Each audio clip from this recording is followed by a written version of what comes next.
Shalom, salam damai sejahtera di mana di pada pagi hari ini kita masih bisa tatap muka. Itu semua bukanlah karena kekuatan kita, bukan karena kehebatan kita, tapi karena Tuhan sangat peduli pada kita. Dari itu Bapak Saudaraku, mari sama-sama kita mengucap syukur kepada Tuhan di mana kita sudah dibanguni di pada pagi hari ini. Mari sama-sama kita berdoa. Ya Bapa kami baik dalam surga, kami mengucap syukur pada Engkau Tuhan Yesus, di mana Bapa Engkau telah membimbing, menuntun, menyertai, melindungi, menyelamatkan kami pagi, siang, sore, bahkan di malam hari tadi kami tidurnya, dan di pada pagi ini Engkau telah bangun kami dengan sehat walafiat. Itu semua Tuhan Yesus kami rasakan oleh tuntunan penyertaan Tuhanmu. Kami hanya bisa mengucap syukur atas semua kebaikan-Mu Tuhan. Terima kasih Bapa, Engkau begitu baik. Di mana Bapa di pada pagi hari ini Engkau telah banguni kami, dan di pada pagi ini kami bisa membaca kebenaran firman-Mu. Kami percaya Bapa firman yang kami baca Tuhan Yesus kami bisa mengerti dan bisa kami jalankan seturut dan kehendak-Mu. Terima kasih Bapa, terima kasih, syukur Bapa, haleluya Tuhan. Dalam nama Yesus kami berdoa dan bersyukur, haleluya, haleluya. Amin.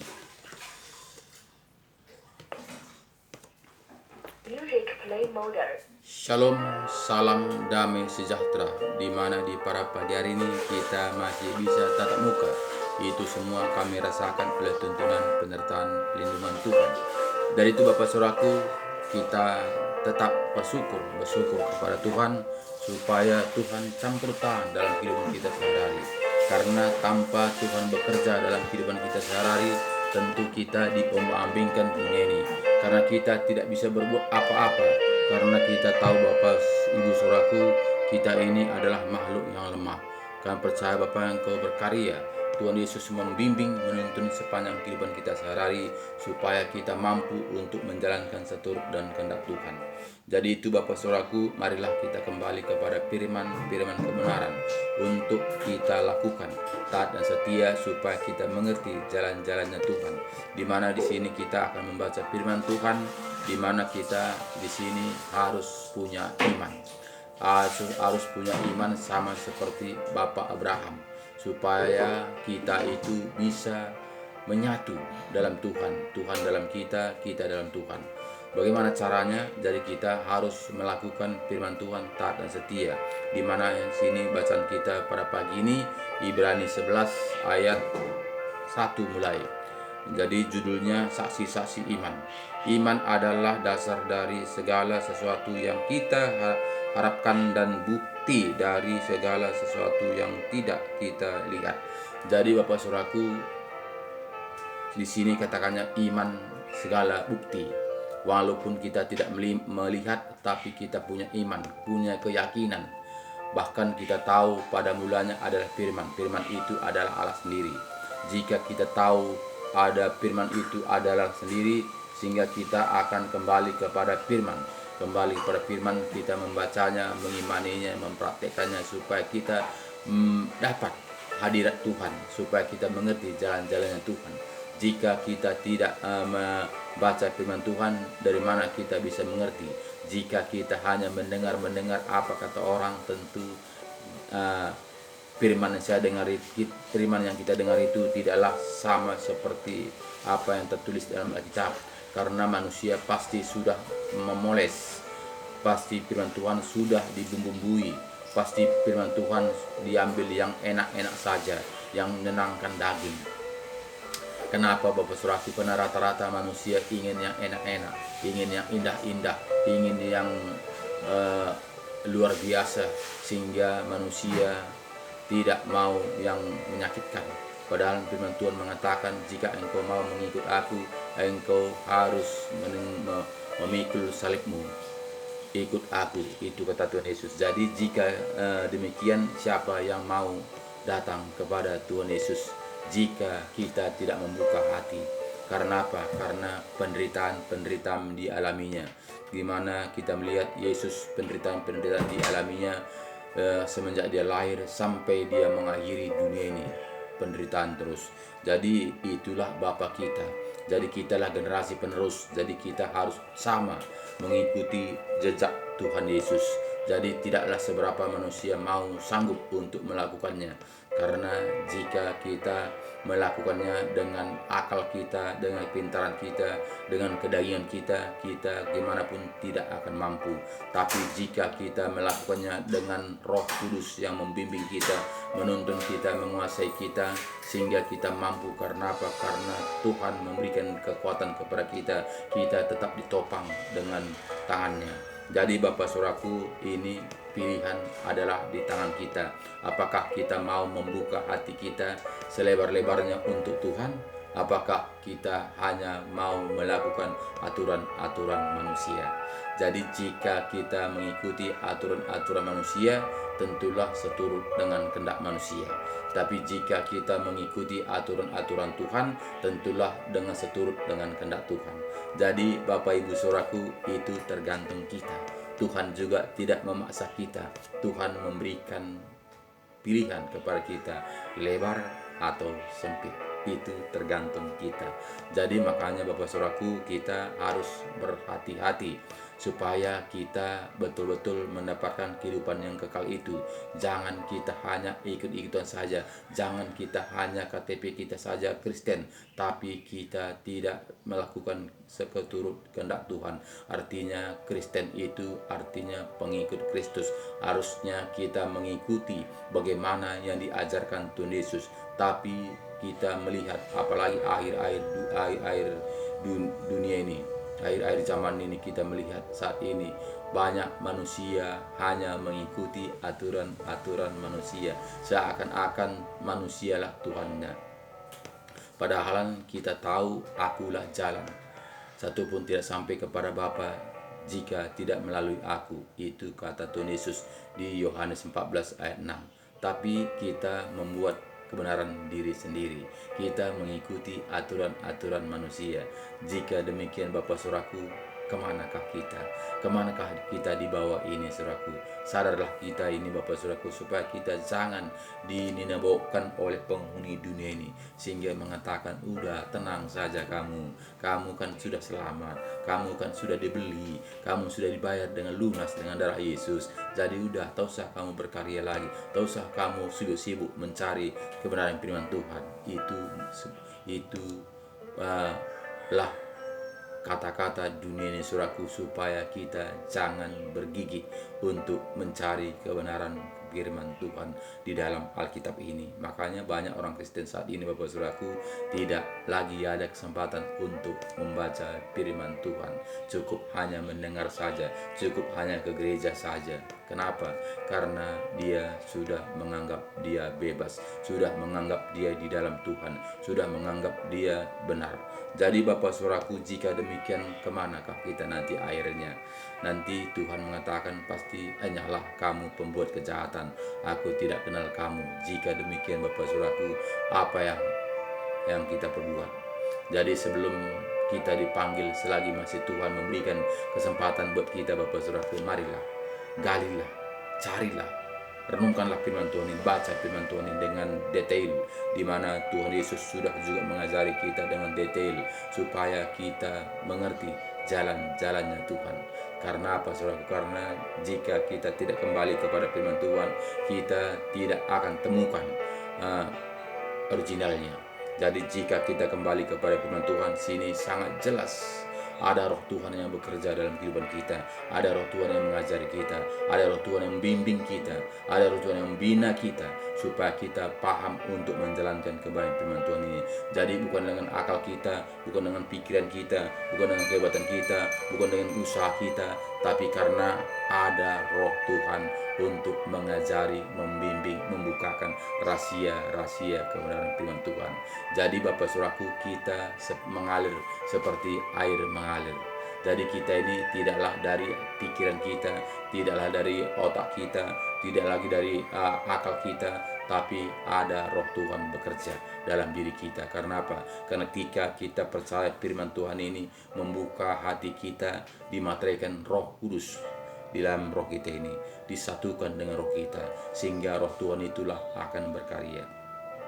Jadi Bapak Saudaraku, ayat 2 mengatakan kepada kita, sebab oleh imanlah telah diberikan kesaksian kepada nenek moyang kita, karena iman kita mengerti bahwa alam semesta telah dijadikan oleh firman Allah, sehingga apa yang kita lihat telah terjadi dari apa yang tidak dapat kita lihat. Jadi Bapak Saudaraku, kita melihat di sini jelas memang katakannya pada mulanya adalah firman.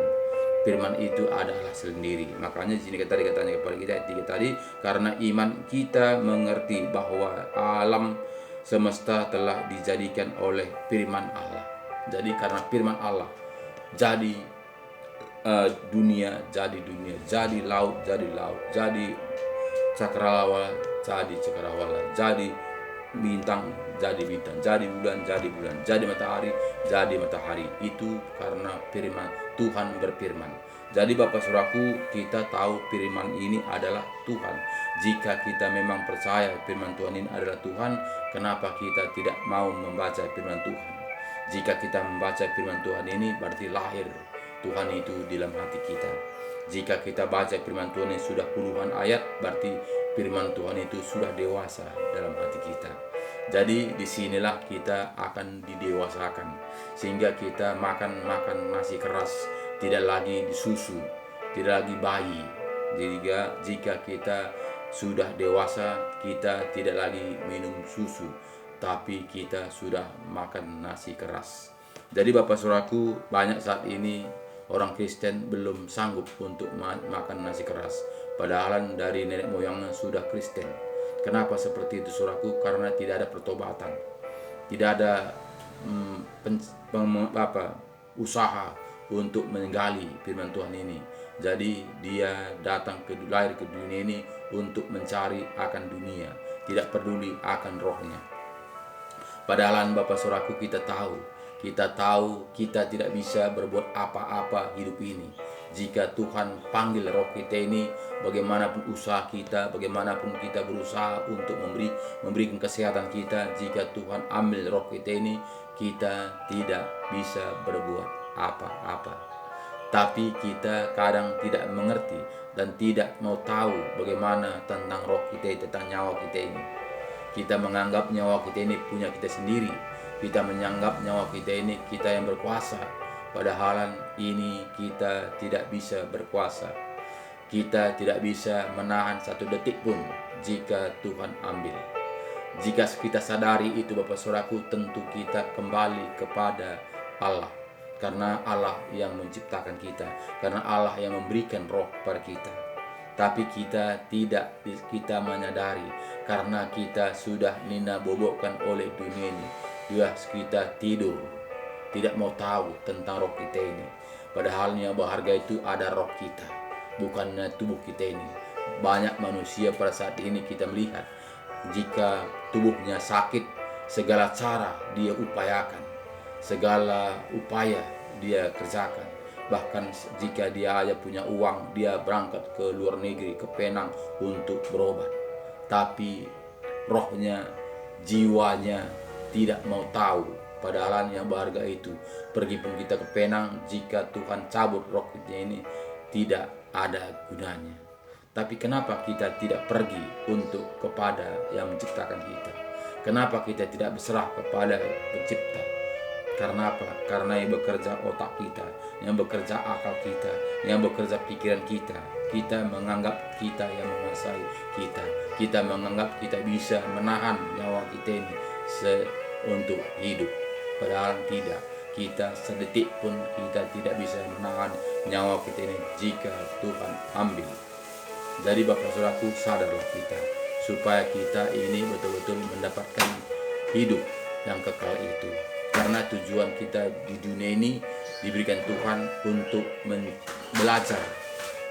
belajar mendapatkan kehidupan yang kekal, bukannya mencari dunia ini. Tapi kita ini diberi kesempatan di dunia ini untuk belajar. Karena apa? Karena kita hidup dalam dunia sementara. Hidup kita sementara ini di dunia ini singgah. Jadi kita hanya di dunia ini 70 tahun. Jika kita kuat 80 tahun, kita pasti berangkat. Kita tidak akan utuh di dunia ini. Tapi banyak manusia pada saat ini dia menganggap lupa akan kematian. Dia menganggap dia hidup selama-lamanya, sehingga dia tidak peduli akan kematian. Dia tidak peduli kemana jika dia meninggalkan dunia ini. Jadi masalahnya sekarang ini Bapak Saudaraku, kita berpikir bagaimana kita jika kita meninggalkan dunia ini. Bagaimanapun kita akan meninggalkan dunia ini.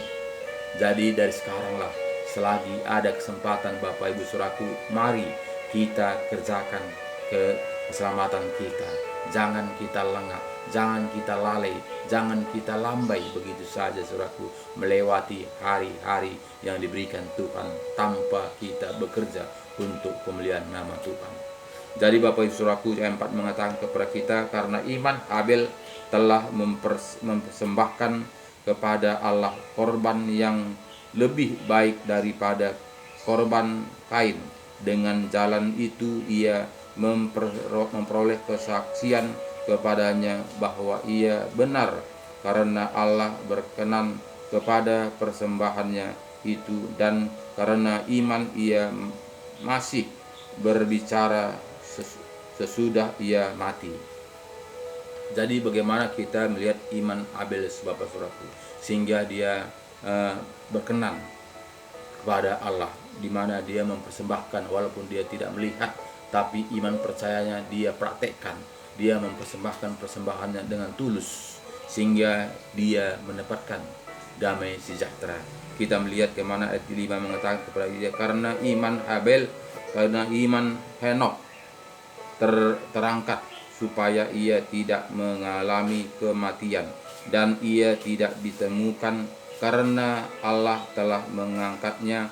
Sebab sebelum ia terangkat, ia memperoleh kesaksian bahwa ia karena kepada Allah. Jadi kita melihat Bapak Saudaraku, iman Henok, bagaimana dia dekat kepada Tuhan. Kita melihat Henok ini Bapak Saudaraku, dia sungguh-sungguh taat kepada Tuhan. Walaupun dia tidak melihat, tapi dia taat kepada Tuhan dengan iman percayanya, sehingga dia terangkat ke sorga. Jadi ini semua Bapak Saudaraku adalah keyakinan kita, ketaatan kita. Jadi tidak cukup hanya iman saja, tidak cukup hanya percaya saja, tidak cukup hanya yakin saja, tapi yakin dan percaya dan taat dan setia melakukan kebenaran firman Tuhan. Kita melihat bagaimana Henok ini sehingga dia terangkat ke sorga hidup-hidup. Jadi ini Bapak Saudaraku adalah ketaatan kita. Jadi jika kita hanya mendengar saja, bagaimana kita mengerti jalan-jalannya Tuhan? Bagaimana kita bisa mengerti hatinya Tuhan? Bagaimana Tuhan bisa berbicara dalam hati kita? Karena firman Tuhan ini adalah Tuhan. Jadi Bapak Saudaraku, harus kita membaca firman Tuhan ini sehingga Tuhan berkata-kata dalam hati kita. Karena apa? Karena roh Tuhan itu dimateraikan dengan roh kita, sehingga roh Tuhan itulah yang bekerja dalam diri kita ini. Jadi bukan lagi diri kita, tapi Tuhanlah, roh Tuhanlah memimpin, menuntun, menyertai sepanjang kehidupan kita sehari-hari. Jadi Bapak Saudaraku, kita melihat bagaimana ayat 6 mengatakan kepada kita, tetapi tanpa iman tidak mungkin orang berkenan kepada Allah.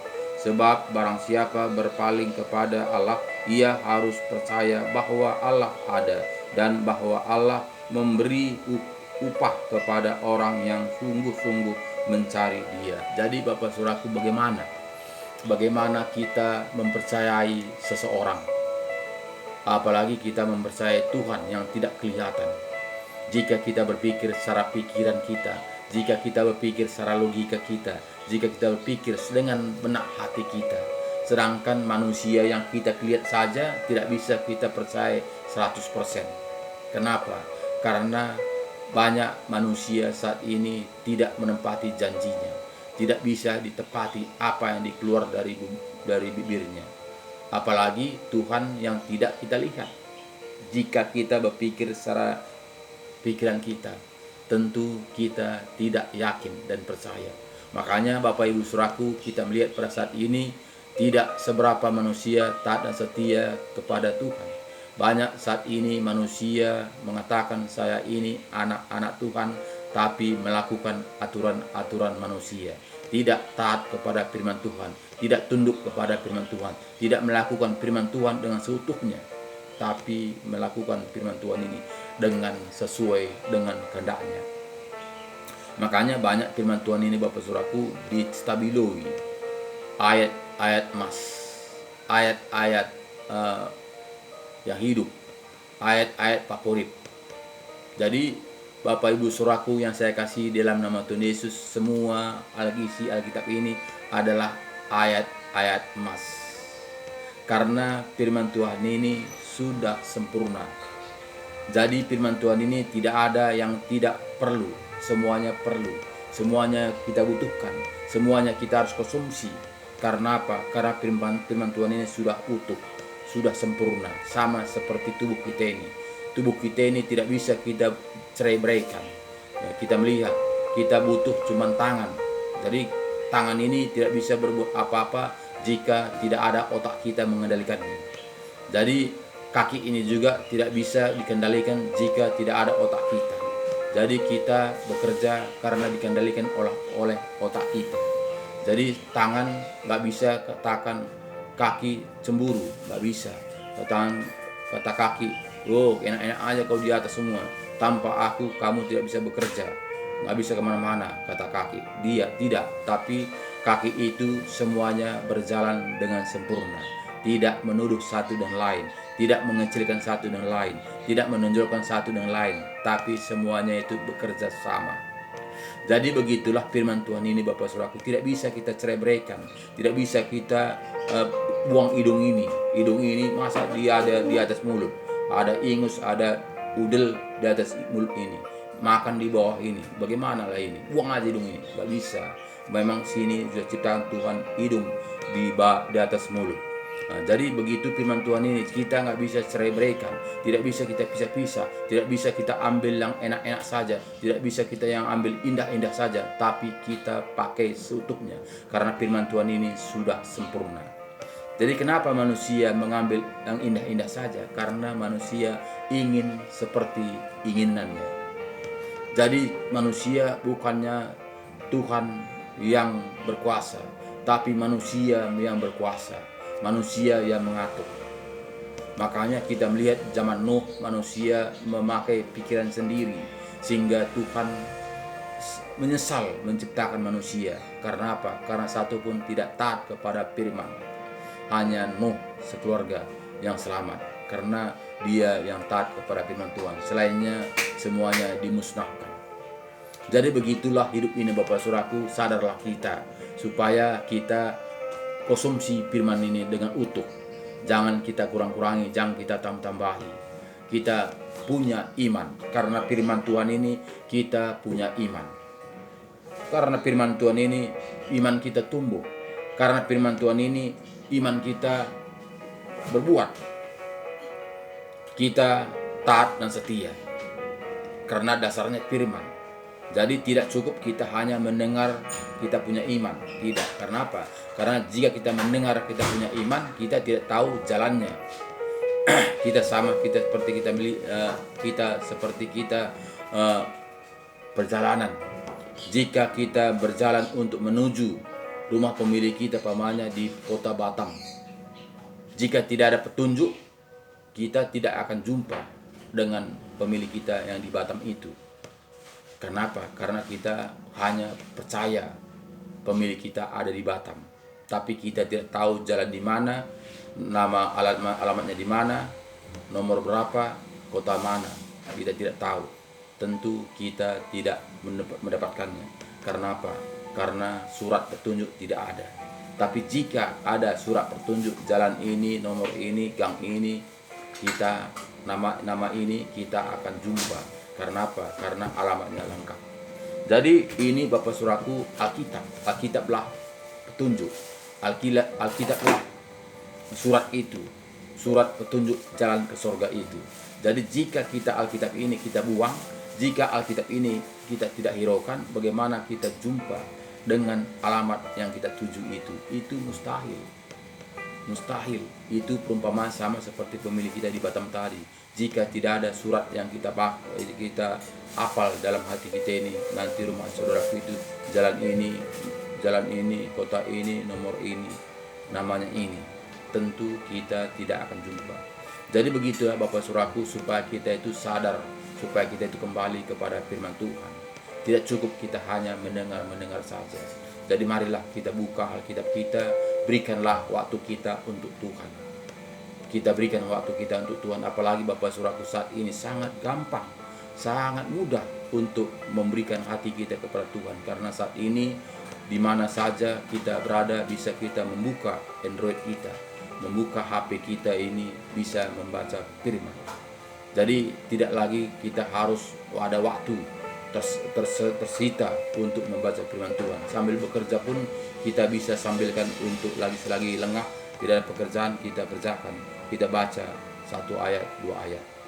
Tapi ini semuanya Bapak Saudaraku, lebih baik kita menonton video humor yang ada di dalam dunia ini, tapi bukannya kita membaca firman Tuhan. Jadi ini semuanya dasarnya kita, bukannya siapa-siapa, bukannya harus pendeta yang menuntun kita, harus gereja menuntun kita, tidak, tapi diri kita kuncinya. Kalau jika kita mau, di mana saja kita bisa untuk menjalankan kebenaran firman Tuhan. Jika kita tidak ada hati, bagaimanapun caranya, kita tidak ada kesempatan. Jadi Bapak Saudaraku, sadarlah kita ini pasti akan berangkat. Jadi berangkat kita kemana? Jangan seperti dunia mengatakan, si anu tadi sudah berangkat, sudah senang dia di sana. Itu kata-kata dunia, bukannya kata kebenaran. Nah, jadi dari mana kita tahu bahwa dia disenang di sana?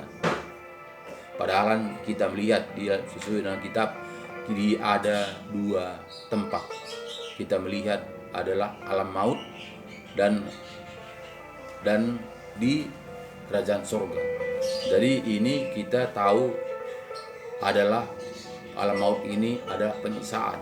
Sebelum kita masuk ke dalam api neraka, kita ada di alam maut. Jadi ketika nanti datang Yesus kedua kalinya, orang-orang percaya dan taat setia akan diangkat, diubahkan, terangkat ke surga. Tapi bagi orang yang tidak taat dan setia, dia akan menunggu di alam maut 1000 tahun lagi. Nah, jadi ini jelas tertulis di dalam Alkitab. Jelas tertulis Alkitab. Jadi makanya Bapak Saudaraku, kita harus kembali kepada Alkitab. Kita imani, kita lakukan. Karena firman Tuhan mengatakan kita akan terangkat jika Yesus datang. Jadi kita pasti terangkat jika kita taat dan setia. Nah, jadi makanya kuncinya kita. Apakah kita ini taat dan setia, kita akan diubahkan di awang nanti. Kita diberi itu surgawi. Jadi Jadi tadi kita lihat bagaimana ayat 6 tadi, tetapi tanpa iman tidak mungkin orang berkenan kepada Allah. Sebab barang siapa berpaling kepada Allah, ia harus percaya bahwa Allah ada dan bahwa Allah memberi upah kepada orang yang sungguh-sungguh mencari Dia. Karena iman maka Nuh dengan petunjuk Allah tentang sesuatu yang belum kelihatan, dengan taat mempersiapkan bahtera untuk menyelamatkan keluarganya, dan karena iman itu ia menghukum dunia, dan ia ditentukan untuk menerima kebenaran sesuai dengan imannya. Jadi Bapak Ibu Saudaraku, kita melihat Nuh taat dan setia. Kita melihat bagaimana Nuh diperintahkan untuk membuat bahtera. Buat bahtera begitu besarnya di atas gunung. Nuh tidak komplain sedikit pun. Nuh tidak mengeluh. Nuh tidak sungut-sungut. Harusnya Nuh ini berpikir secara daging, ya apanya Allah ini, apanya Tuhan ini. Dibuat kapal begitu besarnya, apa nanti makanku? Kalau aku hanya bikin kapal aja begitu besarnya, bagaimana nanti keluarga aku? Lagi pula begini kapal besarnya baterai ini, bagaimana saya bisa menyeretnya ke laut? Tapi Nuh tidak komplain, hanya dia siap Bapa, siap Tuhan, siap Bapa. Dia hanya mengatakan siap. segala sesuatu dia tunduk. Apapun diperintahkan Tuhan kepada dia, dia tunduk, dia lakukan. Jadi ini dilakukannya dengan iman percaya. Pasti Tuhan memberi yang terbaik kepada saya. Apapun yang saya kerjakan ini, Tuhan akan memelihara saya. Tuhan akan menuntun saya. Tuhan akan memberkati saya. Itu iman percaya, sehingga dia kerjakan, sehingga dia tidak mengeluh, apa nanti kumakan jika aku hanya membuat kap bahtera ini begitu besarnya, tersita waktuku untuk membuat bahtera ini. Nuh tidak berpikir seperti itu, tapi dia taat saja, dia lakukan apa perintah Tuhan dengan ukuran begitu besarnya. Jadi inilah petunjuk kepada kita Bapak Saudaraku, supaya kita ini betul-betul mendapatkan kehidupan yang kekal itu. Ini petunjuk supaya kita mengubah mindset kita, mengubah pikiran kita, supaya kita ini betul-betul kembali kepada firman Tuhan. Jangan kita hanya percaya apa kata orang, hanya percaya saja, hanya cukup Kristen saja, cukup ke gereja saja. Itu hanya memang kata orang. Tapi jika kita membaca firman kebenaran ini, adalah beda, hitam sama putih. Jadi makanya banyak pada saat ini manusia masih mengikuti aturan-aturan manusia, karena dia menganggap surga itu gampang, karena menganggap mendapatkan kehidupan yang kekal itu gampang, asal percaya saja, asal ke gereja saja. Makanya tidak ada pertobatan. Dia masih melakukan kebiasaan-kebiasaan lamanya, tapi dia ke gereja. Masih dia melakukan bagaimana sebelum dia mengenal Tuhan, tapi dia ke gereja. Karena apa? Karena dia berpikir asal percaya saja dia pasti selamat. Karena hamba Tuhan banyak mengatakan seperti itu. Makanya kita melihat di sini banyak orang yang sudah diserongkan firman Tuhan ini. Makanya kita harus kembali kepada firman Tuhan, supaya kita kembali kepada originalnya, supaya kita jangan tertipu oleh dunia ini. Jika kita hanya mendengar saja, banyak kita sudah tertipu. Banyak firman Tuhan ini karena berkat-berkat saja. Banyak firman Tuhan ini karena daging saja. Banyak firman Tuhan ini untuk memuaskan kedagingan kita, tapi bukannya mendapatkan kehidupan yang kekal. Tujuan kita membaca firman Tuhan ini, tujuan kita beribadah ini bukan untuk dunia ini saja, tapi untuk kehidupan yang kekal. Jadi Bapak Ibu Saudaraku, harus kita berpikir dari sekarang, selagi Tuhan memberi kesempatan ini, jangan kita sia-siakan waktu yang diberikan Tuhan kepada kita. Amin Bapak Saudaraku. Jadi ini tidaklah gampang. Jika tidak ada roh Tuhan bekerja dalam diri kita, kita tidak akan mampu untuk menanggalkan kedagingan kita. Karena ini sangat-sangat berat. Bagaimana kita melihat bagaimana Nuh ini tadi membuat bahtera begitu luar biasanya. Jika dia tidak menanggalkan keegonya, dia tidak menanggalkan harga dirinya, dia tidak menanggalkan kemauan dia, pasti dia akan membantah, pasti dia akan bentrok, pasti dia akan menyangkal. Tapi Nuh tidak. Tuhan punya segala-galanya. Jadi Bapak Saudaraku, ini dan ditunjukkan kepada kita supaya kita bagaimana melihat